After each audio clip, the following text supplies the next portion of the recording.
आजच्या व्हिडिओचं नाव आहे जीवनात तुम्हाला उशिरा समजलेल्या गोष्टी कोणत्या. काय ते बघू.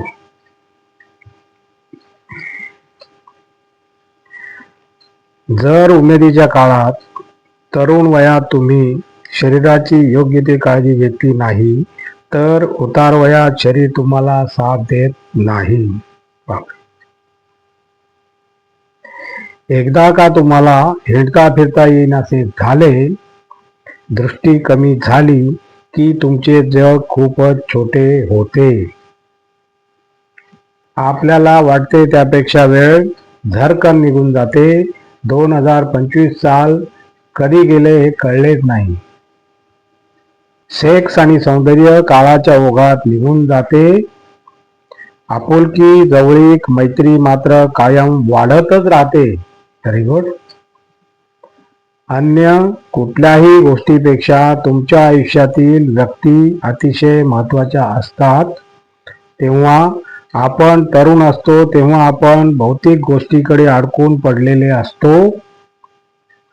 पण जसजसे आपले आयुष्य वाढत जाते की आपण ज्याच्या समवेत वेळ घालवला त्या व्यक्ती आपल्या आयुष्यात महत्त्वाच्या आहेत. पैसा बोलतो. तुम्ही तुमच्या पैशाचे नियोजन केले नाही तर तो तुम्हाला गुड बाय करेल. अरे बाप. आयुष्याच्या सुरुवातीला तुम्ही ज्या बियांची पेरणी करता त्याची फळे तुम्हाला उतार वयात मिळतात. अरे बाप.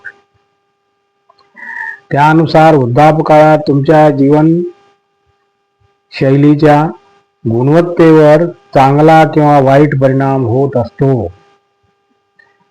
मत्सरी ही केवळ निरुपयोगी भावना आहे. तुम्ही ज्याचा मत्सर करता त्या व्यक्ती शेवटी आयुष्यात यशस्वी होतात. तुम्हाला आवडणाऱ्या व्यक्ती देखील आयुष्यात तुमच्यापेक्षा जास्त चांगली कामगिरी करू शकतात. मुले तुमच्यापेक्षा स्मार्ट आणि लवकर शिकणारी असतात. हे सगळे खिलाडू वृत्तीने स्वीकारायला हवे. तुम्ही बांधलेले घर किंवा घेतलेले घर उतार वयात तुमच्यासाठी मोठे ओझे ठरू शकते. त्याची देखभाल, रोजची स्वच्छता आणि सुरक्षा या सगळ्याची काळजी वाटू लागते. आवडलेल्या मुलीला प्रपोज न केल्याची खंत, सहलीला गेलो नाही याची गोष्ट, मनातल्या अनेक गोष्टी रद्द केल्याची खंत उतार वयात वाटू शकते. बापरे. त्यामुळे चांगल्या आठवणी सोबत ठेवा. लोकांना मदत करा. त्या आठवणी खूप सकारात्मक आधार देणाऱ्या ठरतात. शेवटी प्रत्येक दिवशी नवी संधी असते. त्यामुळे तुमच्या आवडीच्या गोष्टी सोडून देऊ नका. अरे वा. आणखीन एक छोटीशी टीप आहे मित्रांनो, बघूया. पतंगाच्या गमती जमती. पहिला आंतरराष्ट्रीय पतंग महोत्सव 1989 मध्ये आयोजित केला गेला होता. सर्वात मोठ्या पतंगाचा आकार 630 चौरस मीटर आहे. सर्वात लांब पतंग 1034 मीटरचा बनवला होता.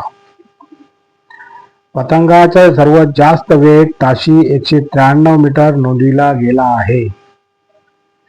सर्वात जास्त वेळ आकाशात पतंग उडवण्याचा विक्रम 180 तासाचा आहे. पतंगबाजीसाठी वाऱ्याची गरज नसते. जगात अनेक इनडोअर पतंग स्पर्धाही भरवल्या गेल्या होत्या.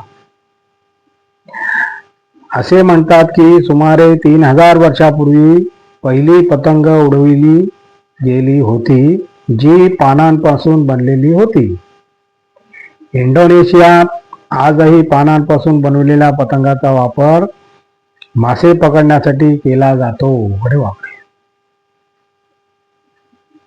थायलंडमध्ये पतंग उडवताना 78 नियम पाळावे लागतात आणि 1760 मध्ये जपानमध्ये पतंगबाजीवर बंदी घालण्यात आली होती. कारण त्यावेळी तेथील लोकांना काम करण्यापेक्षा पतंग उडविणे जास्त आवडू लागले होते. अरे वा. आणि अशाप्रमाणे मित्रांनो आजचा आपला व्हिडिओ संपलेला आहे. आणि तुम्हाला जर माझा व्हिडिओ आवडला तर लाईक करा, शेअर करा, सबस्क्राईब करा आणि कमेंट जरूर करा. नमस्कार. जय हिंद.